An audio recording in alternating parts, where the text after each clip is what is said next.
Hello दोस्तों, नमस्कार। आज की क्लास में आप सभी का हार्दिक स्वागत हो अभिनंदन है।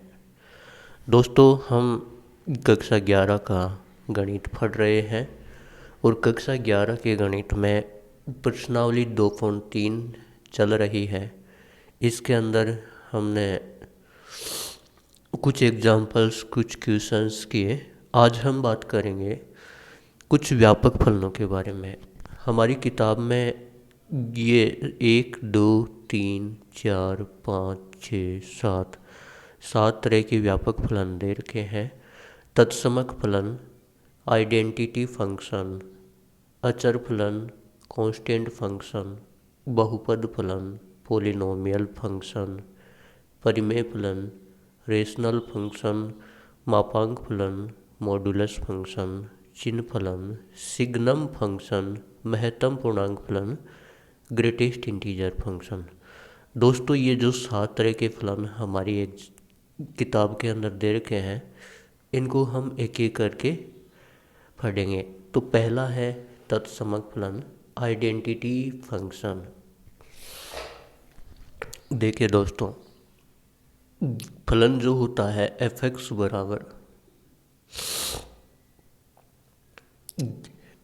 बराबर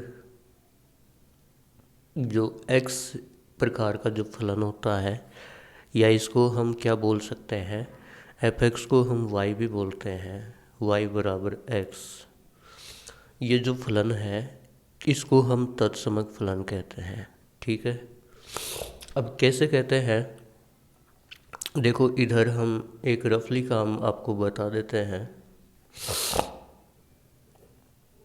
कि ये जो फलन होता है, एक फंक्शन होता है, ये एक तरीके से एक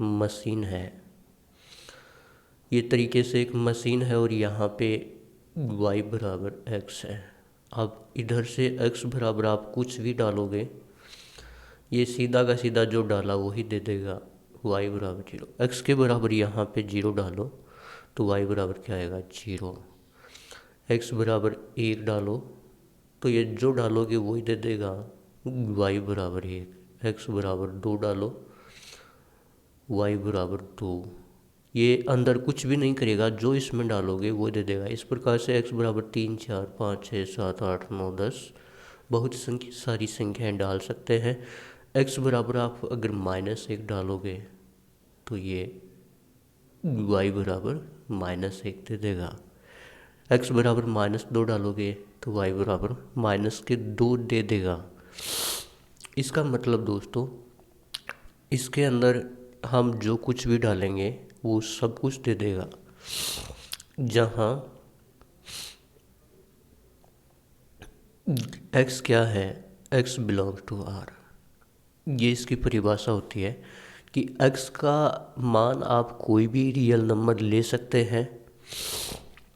ठीक है दोस्तों, तो जो इस प्रकार का फलन होता है, तो y का मान भी क्या आएगा, एक रियल नंबर ही आएगा।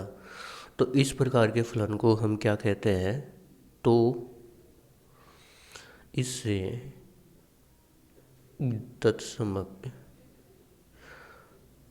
तत्समक फलन कहते हैं। इसे तत्समक फलन कहते हैं। ठीक है ना दोस्तों, ये तो हुई इसकी परिभाषा। अब देखिए दोस्तों, इसका ग्राफ बना लेते हैं।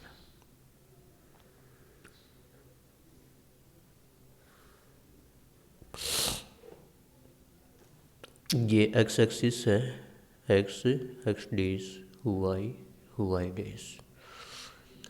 यहाँ पे मूल बिंदु होता है 0, 1।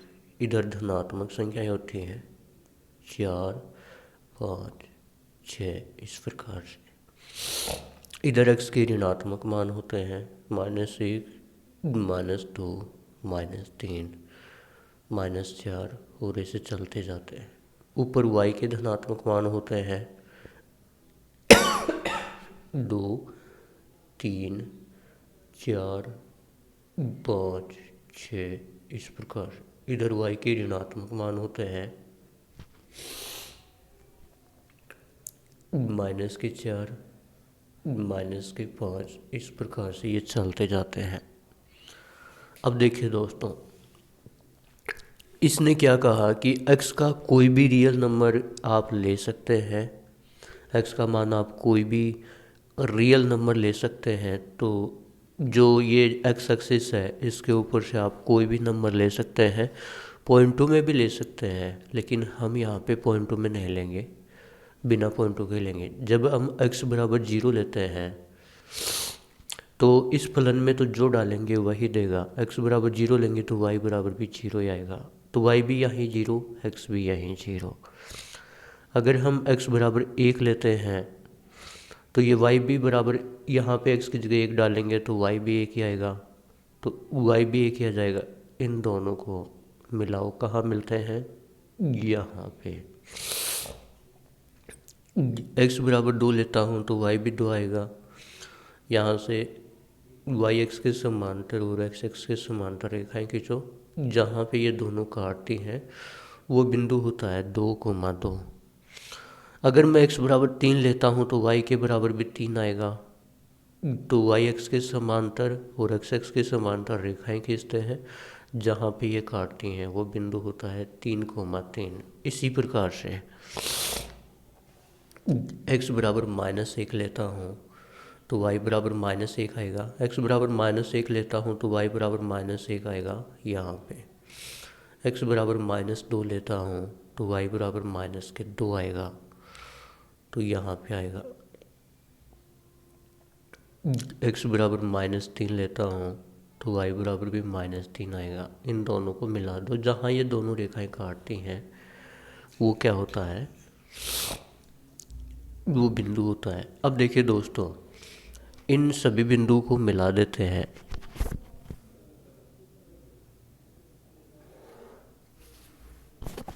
तो जब इन सभी बिंदुओं को मिलाते हैं तो हमें एक सरल रेखा मिलती है। अतः हम बोल सकते हैं कि तत्समक फलन का आलेख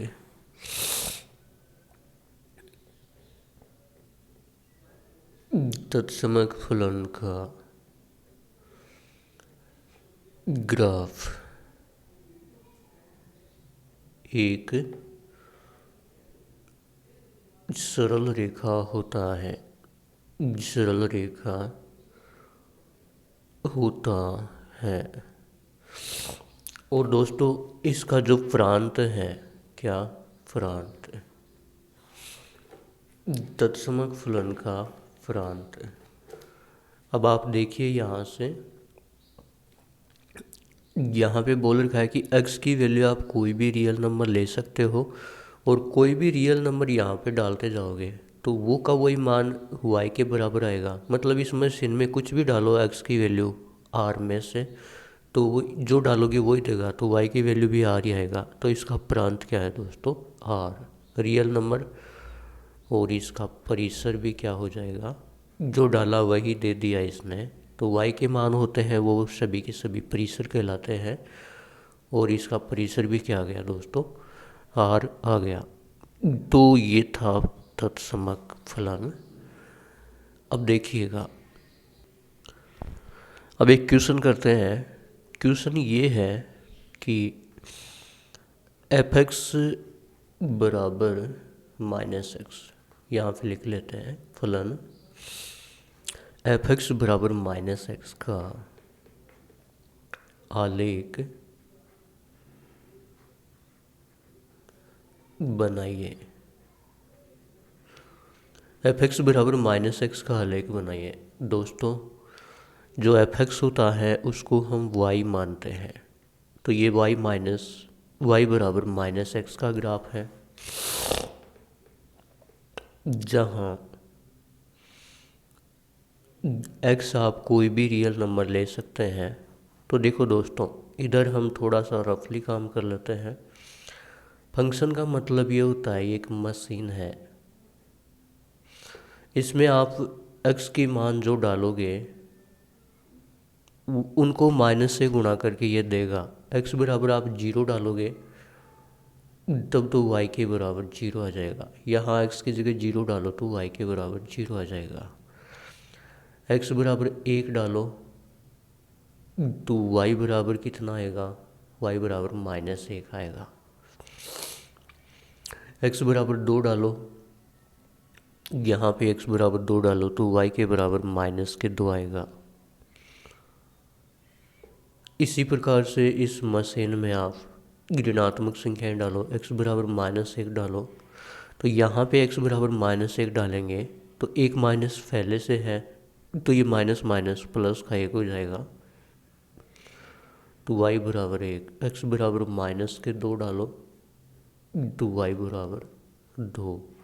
इस प्रकार से ऋणात्मक संख्याएं डालने पे ये धनात्मक संख्याएं देता है y के मान, 0 डालने पे y 0 आता है और x के मान धनात्मक डालने पर y के मान ऋणात्मक आते हैं। ठीक है दोस्तों, अब देखिएगा इसका बिंदु, अगर हम यहाँ पे बिंदु की बात करें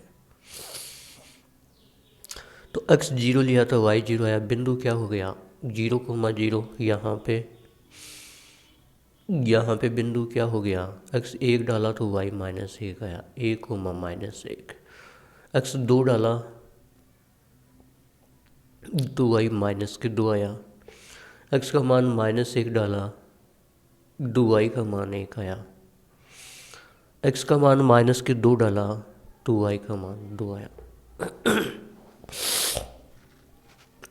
अब देखिए दोस्तों, हम यहाँ पे मान रखते जाते हैं, थोड़ी सी समझने के लिए हम फिर में भी 1-2 मान रख लेते हैं। तो यहाँ जब x बराबर हम 0 रखते हैं तो y बराबर क्या आता है 0, तो यहाँ से बिंदु क्या मिल जाएगा 0,0। ठीक है, x बराबर 1 डाला तो y बराबर कितना मिलेगा -1, तो बिंदु क्या आ जाएगा 1,-1। x बराबर हमने 2 रखा तो y बराबर कितना आएगा -2, तो बिंदु क्या आ जाएगा 2,-2। इस प्रकार से ये धनात्मक संख्याएं 3, 4, 5, 6 x बराबर चलता जाएगा। अब x बराबर ऋणात्मक संख्या ले लेते हैं, -1 ले लेते हैं, तो y बराबर क्या आएगा -1 और माइनस प्लस का 1, तो बिंदु क्या आ जाएगा -1,1। x बराबर -2 ले लेते हैं तो y बराबर कितना आएगा माइनस माइनस प्लस हो जाएगा 2, तो बिंदु क्या हो जाएगा दोस्तों -2,2, और ये इस प्रकार से चलता जाएगा। अब देखो इसका ग्राफ बनाते हैं।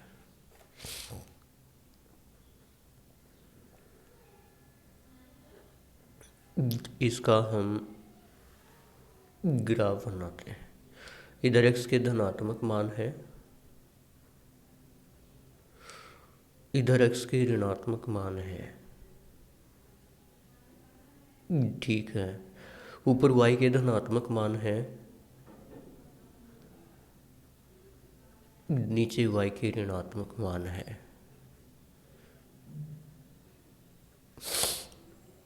ये x एक्सिस है, ये y एक्सिस है, ये मूल बिंदु है 0, 0। ठीक है, अब देखिए दोस्तों, पहले लेते हैं जब हमने x का मान 0 लिया तो y का मान 0 आया, तो बिंदु क्या हुआ 0,0, ये रहा। जब x का मान 1 लिया तो y का मान -1 आया, ये x का मान 1 लिया तो y का मान -1 आया। इन दोनों को x एक्स के और y एक्स के समांतर रेखाएं खींच के मिलाओ, जहाँ पे ये दोनों काटती हैं वही बिंदु है 1,-1। अगला x बराबर 2 लिया तो y बराबर -2, तो 2,-2 ये बिंदु आ गया। इसी प्रकार से x बराबर 3 लेते हैं तो y बराबर -3 आता है, 3,-3।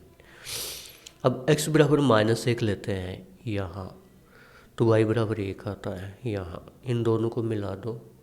x बराबर -2 लेते हैं तो y बराबर 2 आता है। ये दोनों x एक्स के और y एक्स के समांतर रेखाएं खींचो, जहाँ पे ये काटती वही बिंदु है 2, -2,2। ठीक है, x बराबर -3 लेते हैं तो y बराबर 3 आता है।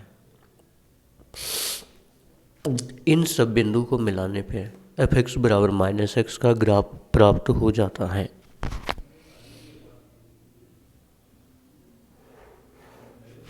तो ये एफ एक्स बराबर -x का ग्राफ है। और इसका अगर हम प्रांत की बात करें तो प्रांत की जगह हमने एक्स एक्सिस पे कोई भी रियल नंबर ले सकते हैं, ठीक है। और परिसर की बात करें तो परिसर के अंदर देखो, 0 डाला तो 0 आया, धनात्मक संख्याएं डाली तो ऋणात्मक आ रहे हैं, ऋणात्मक डाली तो धनात्मक आ रहे हैं। संख्याएं तो सारी आ ही रही हैं, 0 के साथ 0 आ रहा है, धनात्मक डालेंगे सारी की सारी तो सारी की सारी ऋणात्मक आ जाएंगी, और ऋणात्मक डालेंगे सभी तो सभी की सभी धनात्मक आ जाएंगी। तो परिसर में भी क्या आ जाएगा, जो डाला उसके माइनस लगा के आ जाएगा, तो पूरा का पूरा आ रहा जाएगा परिसर में भी। तो ये आज हमने तत्समक फलन के बारे में पढ़ा और उसका एक ग्राफ बनाया। उसके बाद में हमने एफ एक्स बराबर -x के बारे में भी देखा। देखो